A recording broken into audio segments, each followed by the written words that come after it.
thank you, Pathik. What a beautiful day it is to celebrate India at 78. As we celebrate this momentous occasion, we celebrate not only the story of India, the journey of India, but we celebrate the contributions of the community here in Canada and here in Brampton. And we probably have one of the largest Indo-Canadian populations in the entire country in the city of Brampton, and the community is flourishing. The community is flourishing. You know, when I look at the gifts to humanity from India, and the gifts to our city and our country, there are so many. There are so many, but I see the community flourishing. As I look at India, I go from south to north. I look at Tamil Nadu. We have some of the largest, most vibrant Thai Pongal parties in the city of Brampton. I look at Kerala, as they say, God's own country, and those famous longboat events. We have them in Brampton at Professor's Lake. We have the annual Nehru boat race, which is set up by our local Malayali community. So we see the Malayali culture in spades in our city. We go up to Gujarat, and of course, we have some of the most vibrant garbas in the country in Brampton here, where that Gujarati spirit is exuded with enthusiasm, I should say, for all the Gujaratis here today. Kim Cho. You know, I see Councillor Power here, and you know, I've been to India 21 times. I've been to Gujarat 9 times, and you don't go that many times unless you love the people and the culture. So one of my favorite memories from Gujarat was going to the kite festival in Baroda, and I remember you got to tape your fingers because a kite festival. You think a kite festival is calm? You think of little kids flying kites in Canada?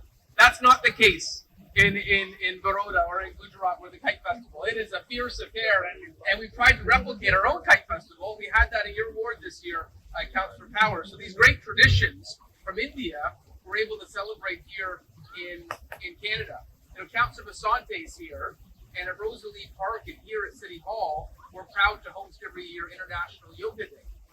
Another gift to humanity from India. Of course, it was India that took yoga to the United Nations and say, let's have a day dedicated to this. And of course, so many emotional, mental health benefits of yoga.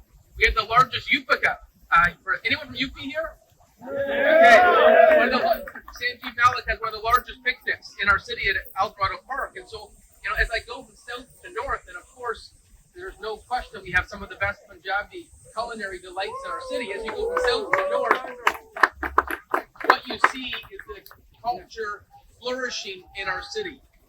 But the other thing I've seen from the community here is extraordinary accomplishments. Now you're probably thinking of cricket because India is the world champion for cricket. That was a pretty exciting T20, wasn't it? Yeah. That catch at the end. Yeah. But I have to say, what I mean by extraordinary accomplishments, you go to any part of our community here, and you see the community achieving the highest success. So, you know, last year I went to the hospital for a donation. There was a fellow there, Vikram Dillon, owns the company BBD, and he donated 10 million to the hospital. And he said he came from India with nothing but the shirt on his back, and he built an empire here. But you know, that is one example. There are thousands of examples like that. There are thousands of examples of the community, because of work ethic, because of determination, because of talent, succeeding. You go anywhere in the world and you find an Indian community, you know what they're doing? They're succeeding. There's something in that DNA, that tenacity, that work ethic, that sense of family, that determination, which is extraordinary. I like the joke to my friend Pathik, you want to find a hotel, you're going to find an Indo-Canadian owning that hotel, right? But that entrepreneurial spirit is beautiful, and it's been wonderful to see in our city and in our country. So today, we salute not just India at 78, but we salute the story of India. We salute the community here. Michael Paleshi here too. By the way, he's a pretty good Garba dancer. So he has a meeting. He was going to have to sneak out early, but because Pathik recognized him, he's not able to sneak out early. But I've seen some of the best. We have the first Bhagavad Gita park in outside of India in Councillor Paleshi's ward. And I have to say, in your area, some of the best garbas in the country. But what I wanted to close on saying is, in a world where there is division, what I see in Brampton is that neighbors respect neighbors. Communities appreciate each other. We need to do more to make sure we realize we all have more in common than what differentiates us. And the way to build harmony is to celebrate each other, to be at our flag raisings, to learn about our paths. The more you learn about where you came from, the more you learn about your journey, the more you realize we all have the same dreams and aspirations. And by going to India 21 times, you know what I realized? That commercial, Incredible India, I could go to India 100 times and still not only see a portion of the country. The vastness is incredible. And you know, I have to say, they say Incredible India. And I've given this example before. When you think that you've seen everything in India, you haven't. One of my favorite memories was the Canadian High Commission hosts an ice hockey, not field hockey, ice hockey tournament every year up in Ladakh in the Himalayas. And I went to play at minus 30. I played hockey in 2009 in Ladakh where it was minus 30 degrees.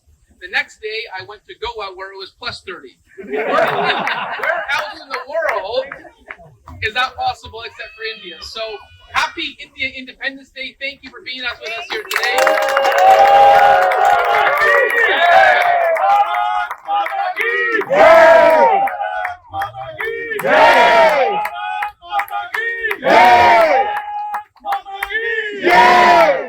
And you know, on today, I should also mention that earlier this week we had a special reception honoring Dr. Dubey. He was awarded the Order of Canada, and for many of you know, he was one of the early pioneers in Canada, setting up mandirs, setting up the Hindu Museum of Civilization. Very proud of his Guyanese and Indian ancestry. And Dr. Dubey with Jean Augustine about 20 years ago. Now, Jean Augustine, first black cabinet minister in Canadian history from Grenada. And Jean Augustine got together with Dr. Dubey, who runs the Vishnu Mandir. And they had a conference to study and relearn the teachings of Mahatma Gandhi. By the way, I visited his ashram outside of Ahmedabad. Absolutely incredible. So they had the conference to study his teachings, but also study Martin Luther King, and to show the commonality in decency, in peace, in harmony, in building that inclusive society. And so when I heard Dr. Dubey talk about that this week, it reminded me that those beautiful lessons from India are ones that we all need to put back in our hearts. Those lessons from Mahatma Gandhi are universal. They're limitless. And today we celebrate all great things like that have been gifts to civilization from India. Happy India Independence.